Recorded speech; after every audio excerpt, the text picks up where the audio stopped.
La Corte Suprema reactiva las deportaciones a venezolanos por medio de la ley de enemigos extranjeros. Pero ¿son todos enemigos? Esa es la pregunta. Y por otro lado, inicia una nueva guerra. ¿Pero qué guerra? Una guerra de aranceles, algo que nunca habíamos visto. Yo soy Raymond Azar y así empezamos hoy en La Brújula. Bienvenidos.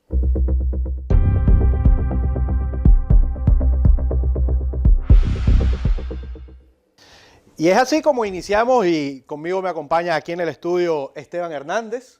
Desde California también está con nosotros Franklin Camargo y Jorge Galicia también desde aquí, desde la Florida. Bienvenidos todos.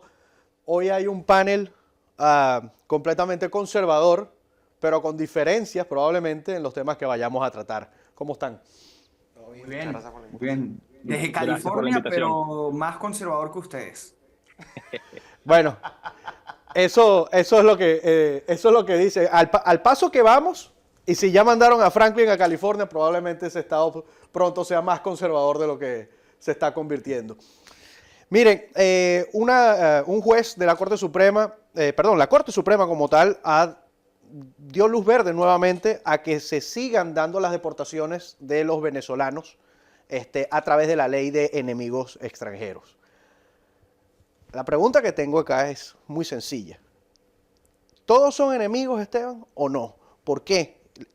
238 fueron los primeros enviados, 108 de ellos fueron removidos por el título 8. El resto, aparentemente, según lo que señalan las autoridades estadounidenses, estaban vinculados a pandillas delictivas como el Tren de Aragua o a otros hechos delictivos dentro del país. Pero ¿qué pasa con los que no? ¿Es esto una sensación de justicia, de injusticia, de consecuencia de cruzar una frontera de manera ilegal o de qué? Bueno, hay muchas aristas allí en lo que has mencionado que yo creo que tenemos que cubrir, ¿no? Lo primero, hablemos del punto de vista de la legalidad, que es básicamente lo que la Corte Suprema dijo.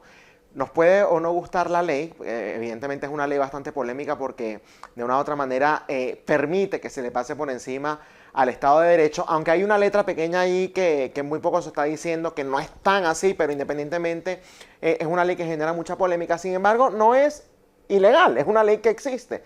Y si la quieren o si queremos removerla, entonces tiene que pasar a través del Congreso dicha revocación, ¿no? Dicha remoción de la ley.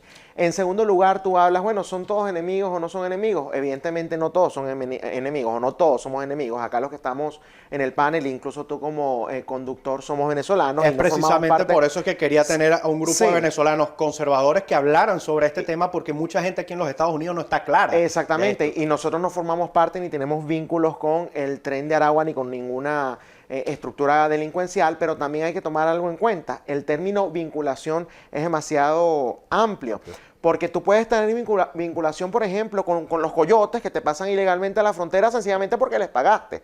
Cuando tú hablas de vinculación es que hay algún tipo de relación. No necesariamente que activamente formes parte de ese grupo. Pero muchas de las personas que, por ejemplo, han sido capturadas quizás no tienen acusaciones formales en su contra de formar parte del grupo, pero resulta que eran compañeros de cuarto con 4 personas que sí eran miembros del Tren de Aragua. Y eso también son algunos de los casos que se han visto. Entonces, ahí aplica el dime con quién andas y te diré quién eres. Y precisamente para eso está esa ley. Hay que analizar todo desde su respectiva perspectiva y no caer en los sensacionalismos ni de un lado ni del otro. Franklin, tú eres hombre de medios.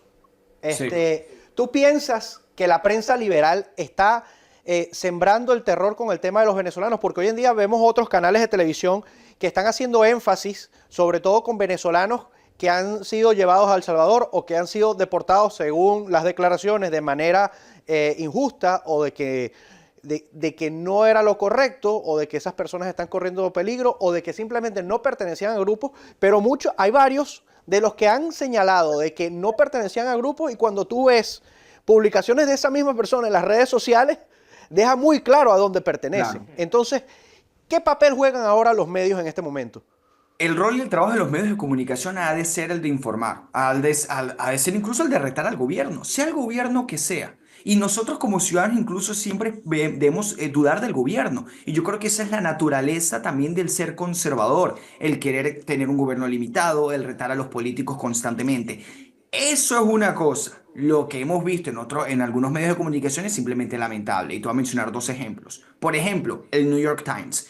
El New York Times sacó un reporte, si mal no recuerdo, si no fue a inicio de esta semana, fue la semana pasada, exclamando que no había lazo entre el Tren de Aragua y Nicolás Maduro. Cuando el Tren de Aragua surge en la prisión de Tocorón, una Ujú. cárcel. Iris Varela, quien ha estado a cargo de las prisiones y las cárceles venezolanas por tanto tiempo y se conoce y es parte del régimen de Maduro y ha tenido tantas conexiones y lazos que se saben públicos con criminales, con pandilleros, es simplemente una irresponsabilidad tremenda. Pero eso es simplemente para tratar de desprestigiar y criticar a Donald Trump. Y puedes hacerlo, pero no le laves la cara a un régimen criminal genocida. Por otro lado, este medio de comunicación por cuestiones legales no lo puedo nombrar directamente todavía. Las personas saquen sus propias conclusiones si me conocen. Pero hay un medio de comunicación que hizo un reportaje en Venezuela. Entrevistaban a un hombre que había sido deportado por formar parte del Tren de Aragua. Y él decía que él no formaba parte del Tren de Aragua. Y bueno, es su palabra contra el gobierno de los Estados Unidos. La verdad, yo no conozco el caso a profundidad, pero tal reportaje, y yo se lo mandé a Esteban, por cierto, decía con conclusiones, con afirmaciones fuertes que esa persona no era parte del Tren de Aragua. Y sin embargo, la presunción de inocencia es lo más valioso que tenemos en un país libre, en un país de derechos. Y se debe demostrar es la culpabilidad y no la inocencia. Yo, viendo a esa persona, tampoco pudiese asegurar la verdad por responsabilidad propia que no era parte del Tren de Aragua. Pero entonces, ya para concluir mi primero y no extenderme demasiado y que Raymond no se moleste conmigo, aquí hay dos cosas. Primero, la ley de enemigos extranjeros existe para que en un conflicto, en un contexto de guerra, se pueda de manera rápida, eficaz, expulsar a ciertas personas de respectivos grupos o nacionalidades. De hecho, fue utilizada por el presidente que todos los demócratas aman e idolatran, Franklin Delano Roosevelt, y ahora está siendo aplicada por Donald Trump. Mi primera pregunta sería, las personas, ustedes, el televidente, el oyente o incluso me uno al panel, ¿están de acuerdo con que existe una ley como tal? Que en un contexto, en un conflicto, en una guerra, en una emergencia, se utilice una ley así? Esa es la primera pregunta. Mi segunda pregunta es, vamos a leernos el comunicado que da el Departamento de Seguridad Nacional y la administración Trump cuando aplica la ley de enemigos extranjeros contra los miembros del Tren de Aragua. Allí dice que Nicolás Maduro básicamente es la cabecilla del Tren de Aragua. También Ujú. dice que el régimen de Nicolás Maduro es un narcoestado que ha enviado criminales a Estados Unidos para desestabilizar la región. ¿Estamos de acuerdo o en desacuerdo con ese No, comunicado? ahí creo que estamos de acuerdo y te voy a cortar un momento porque para darle Sí. el tiempo a Jorge. Jorge, tú conoces historia del Tren de Aragua, sabes cómo se formó. Eh, ¿Tú crees que esta aplicación de esta ley de enemigos extranjeros esté generando incluso pánico en la demás comunidad migrante, no solo en la venezolana? O sea, que se pueda haber reflejado esto en otras, México, Ecuador, Nicaragua, etcétera.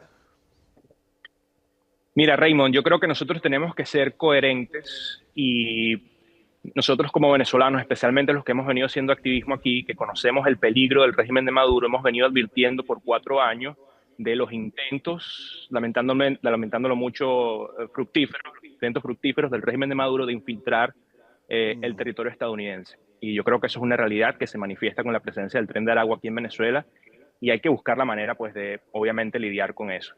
Esta ley, pues, yo creo que le presenta a Trump la herramienta para atacar ese problema, pero hay que buscar también un poco un equilibrio entre atacar ese problema y también la protección de los refugiados normales como nosotros, como por lo menos yo soy un refugiado, que obviamente no tengo ningún tipo de afiliación con el Tren de Aragua y como yo hay millones, creo que somos la gran mayoría de los venezolanos que realmente no somos, no representamos una amenaza para nadie. Y bueno, ahí creo que está el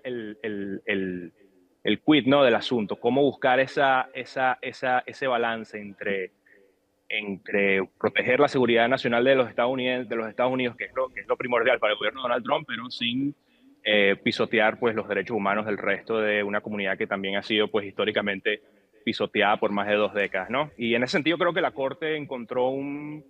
un balance interesante, el hecho de pedir, de permitirle a Trump que utilice la ley, pero dándole la oportunidad a los acusados de ser parte del Tren de Aragua de defenderse, aunque sea ante un juez. Creo que Claro. es una manera de que la Corte encontró Jorge, te voy de a encontrar cortar un ese momento y balance. vuelvo contigo después de la pausa, pero antes quiero hablar que estamos hablando de las leyes aprobadas. Justamente se aprueba hoy un proyecto de ley de la HB 1526 y le contamos adelante de qué se trata.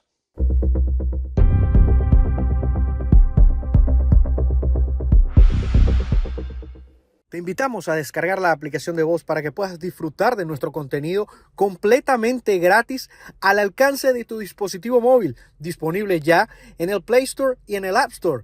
Recuerda, completamente gratis.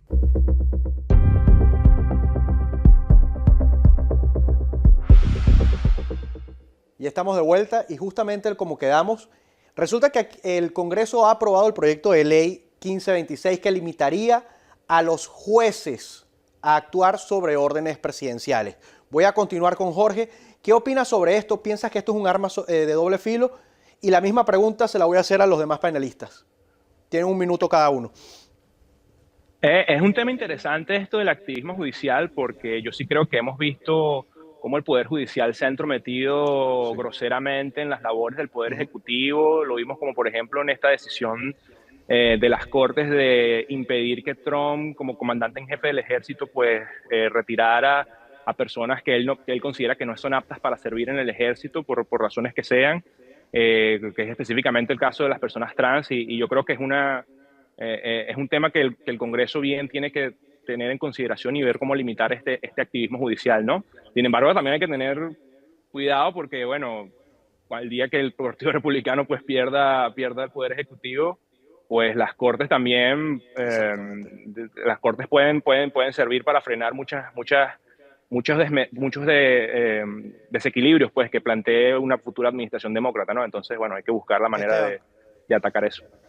Mira, lo primero que tú debes entender con este tipo de sistemas es que, y con este tipo de sistemas me refiero a la izquierda, es que el primer poder que ellos infiltran es precisamente el Poder Judicial, porque eso les permite a ellos hacer cosas que son ilegales, pero con el aval de la legalidad que le da precisamente una corte. Nosotros lo vimos en Venezuela, lo vimos en Brasil, lo estamos viendo. No, y en el caso de Venezuela es súper interesante porque fue el tema de la constituyente. O sea, Hugo Chávez logró cambiar la constitución para la actual, la del 99, a pesar de que la anterior no establecía la constituyente como un proceso para cambiarse a sí misma.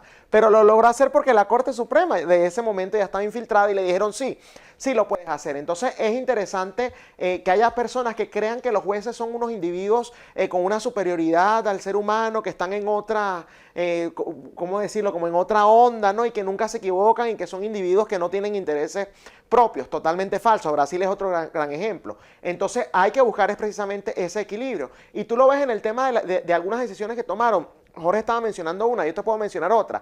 El que hubo un juez que le congeló a Donald Trump la posibilidad de despedir empleados. ¿De cuándo acá no tiene la potestad un presidente de contratar o despedir a personas dentro de la rama ejecutiva? Él no se estaba metiendo en otras áreas. Ya eso te demuestra que evidentemente hay activismo, y cuando revisas la trayectoria de ese juez, era un tipo que cuando estaba en Harvard escribía para el periódico cuestiones de discriminación positiva, de inclusión, o sea, cuestiones por el estilo. Entonces el activismo existe, yo estoy de acuerdo con esta propuesta, esperemos que no se lleve a un punto en donde pase justamente lo que menciona Jorge, de que se les quite todo el poder, pero evidentemente el activismo en las cortes hay que eliminarlo. Franklin.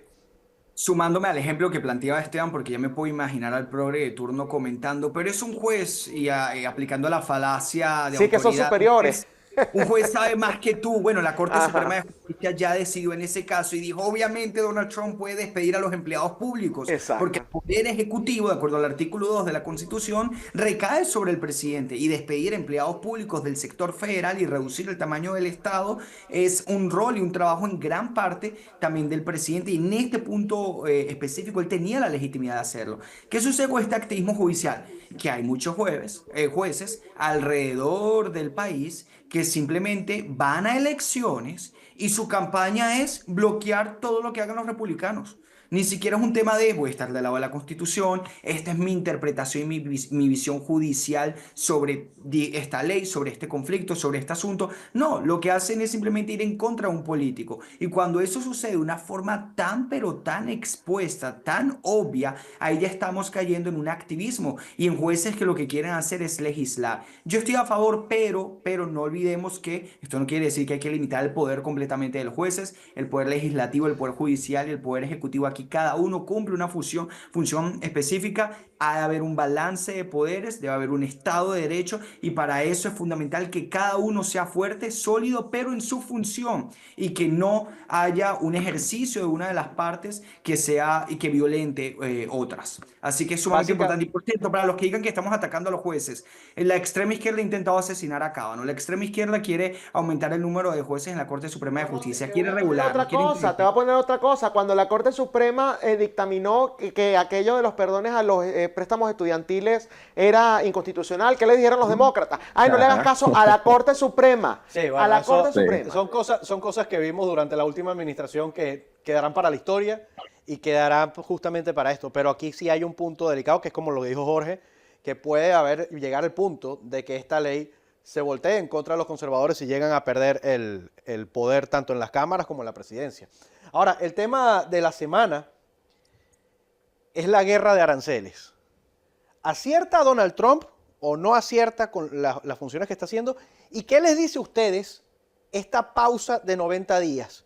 En 30 segundos cada uno para que podamos hablar todos. Sí, bastante complicado decirlo en 30 segundos, pero mira, es muy temprano para decidir. La gente que ya está diciendo que, bueno, Estados Unidos se acabó y viene el fin del mundo, me parece que están exagerando, así como los que están diciendo, Donald Trump ya logró hacerse con la victoria. Es muy temprano para saberlo, porque evidentemente él lo está utilizando como un arma de negociación. Hay que ver a qué acuerdos se llegan. Ya hay mucho interés y lo han dicho. ¿Tú estás de varias acuerdo naciones. con el tema de los aranceles? No me gustan como arma política, los he criticado en múltiples oportunidades. Le voy a dar el beneficio de la duda, que es lo que he venido haciendo, como arma política y no económica. Franklin.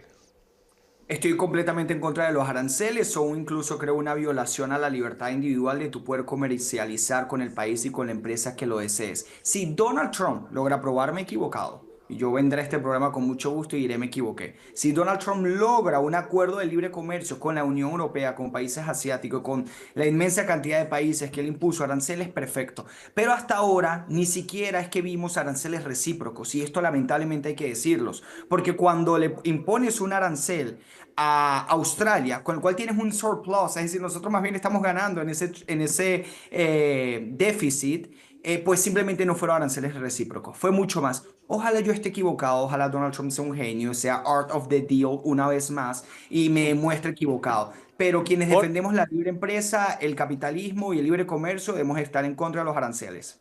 Jorge, Yo también estoy China, bastante en contra. te quiero Sí. agregar algo.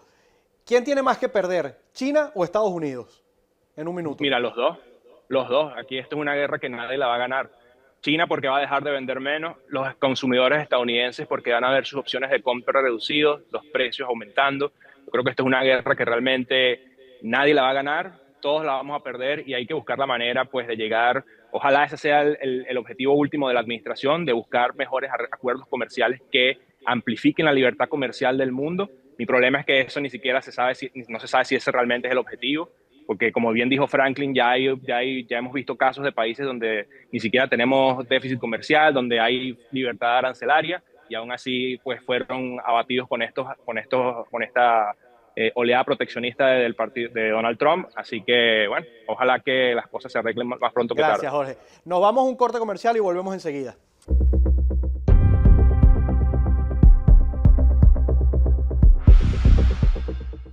Carga ya la aplicación de voz en tus dispositivos Fire TV, Roku TV y Apple TV para que puedas disfrutar de nuestro contenido desde la comodidad de tu hogar. Y recuerda, completamente gratis.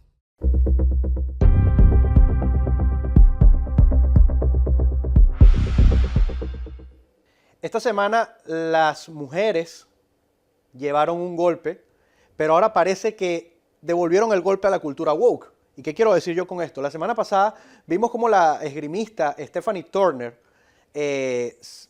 no quiso competir contra un hombre biológico, hecho que fue un escándalo en todas las televisoras nacionales. Se negó a competir y fue expulsada no solo de la competencia, sino de todo el torneo, ¿no? Justamente el día de hoy también se sabe por el mismo organismo que organizó este evento, de que Redmond Sullivan, quien fue el joven trans que estaba compitiendo en la categoría femenina, que estuvo dominando desde la mitad del año pasado hasta este año, porque antes estaba en la categoría masculina entre los últimos lugares, ¿vale? Hay que destacarlo, ha sido expulsado del equipo femenino de la esgrima de este instituto. ¿Qué mensaje manda esto? ¿Se deben o no se deben permitir hombres biológicos en deportes femeninos? Franklin. De ninguna manera, debe ser completo y totalmente prohibido. Es antinatural, pone en riesgo la integridad física de las mujeres, es simplemente una mentira y no podemos simplemente aceptar mentiras, sobre todo cuando vienen del gobierno. Y acabaría por completo con el deporte femenino, con el deporte de las mujeres. Existe una diferencia por la cual surgen las categorías en primer lugar, y es porque los hombres y las mujeres somos diferentes. Somos diferentes a nivel anatómico, somos diferentes a nivel fisiológico. La cantidad de sangre que tenemos en el cuerpo incluso puede variar con respecto a si eres hombre o mujer. Y simplemente no podemos permitir esta fantasía, este fetiche, esta ventaja que quieren sacar algunos de hacerse pasar por mujeres y luego participar en un deporte. Y para quienes digan que son casos aislados, bueno, ese es un caso aislado, este es simplemente otro caso aislado, esto realmente no sucede. Bueno, la Organización de Naciones Unidas, que es una organización nefasta, que lo único bueno que pudiésemos hacer al respecto con esa organización es salirnos, ha reportado que en el año 2024, si mal no recuerdo, 2024, hubo más de 900 medallas que fueron obtenidas por hombres biológicos a expensas de las derrotas de mujeres biológicas. Así que es una mentira que hay que rechazar completamente. Y quien crea que no hay diferencias, ok, muéstrenme la primera mujer biológica que tenga éxito en el deporte masculino como hombre trans. No existe, no existe. Que me muestre un caso, me contacte y le venmo dinero, le envío dinero. Jorge, ¿piensas Mira, esto que... sí. O sea, quiero saber si piensas, aparte, coincides con Franklin, si crees que esto es una manera, ahorita que esta persona ya no pertenezca al equipo de esgrima, ¿están decidiendo proteger a las mujeres o no? Obviamente es es una traición a las mujeres que, ¿sabes? Permitirle a estas personas transgénero, a estos hombres biológicos participar en este tipo de eventos. Y te lo voy a poner así, es que ni siquiera en los deportes masculinos siempre se intenta pues considerar el factor biológico y el factor corporal. Por ejemplo, en el boxeo tienes peso Los pluma, pesos, claro. peso liviano, peso pesado. ¿Por qué? Porque tú no puedes poner a competir a alguien muy corpulento con alguien que es muy flaquito, o en el fútbol tenemos categorías sub-17, sub-20, sub-21. ¿Por qué? Porque tú no puedes poner a alguien a un menor de edad competir con una persona ya formada profesional, porque se sabe que hay diferencias biológicas que van a hacer la competencia se injusta. Ya, si en el mismo deporte masculino pues aceptamos estas diferencias, ¿cómo no lo vamos a aceptar ¿sabes? Aceptando las diferencias biológicas que hay entre hombres y mujeres? Esto ni siquiera es ser transgénero, es tener sentido común. Esteban. Mira, yo creo que lo último que mencionó Jorge, en sentido común, es la clave en todo esto. Cuando él hace mención a las divisiones que hay incluso dentro de los propios deportes masculinos, ahí justamente está la prueba. Imagínate tú a un Messi en su prime diciendo, no, yo soy transedad y yo me catalogo a mí mismo como alguien de 16 años. O a LeBron James en la WNBA, exactamente. por ejemplo. Entonces, no, ellos son transedad y entonces van a competir ahora en las ligas de 16 años de menores de edad. ¿Cuál hubiese sido ahí la paliza, no? Acá sucede exactamente lo mismo, tomando en cuenta las diferencias que existen biológicas entre hombres y mujeres. Yo no te voy a decir que hay algunas mujeres que sean más fuertes que algunos hombres. Evidentemente, siempre hay excepción a todas reglas y hay grados de todos, de niveles de testosterona, de otro tipo de cualidades, no a nivel individual, pero en términos generales, el hombre, y así lo demuestran la cifra, o sea, un individuo, en el caso de esgrima, podemos irnos a natación, podemos irnos a boxeo, a otros deportes que en la categoría masculina estaban en los últimos lugares, pero una vez dicen, no, ahora yo soy mujer, pasan a estar en el top 3 o incluso, bueno, ganando como campeones, ¿no? Serena Williams, que es de las mejores tenistas, a ella la pusieron a competir en una oportunidad con un individuo que estaba, creo que de número 200 o algo por el estilo, y ella dijo, yo no aguanté, o sea, además de que perdió por una paliza, decía, yo quedé físicamente exhausta como jamás antes, como nunca antes lo había estado. Entonces, ya eso te demuestra que ni siquiera una Serena Williams se puede enfrentar al que estaba de 200 en la categoría masculina. Eso es evidente. Aquí lo que preocupa también es el discurso político donde justamente este lado inclina a que están protegiendo a todas las mujeres y en realidad si quieren proteger a las mujeres deben proteger primero sus espacios. Exacto. Este ha sido todo el programa por hoy. Gracias a todos mis invitados y a las personas que están aquí con nosotros. No olvide comentar, darle like y compartir. Nos vemos a la próxima.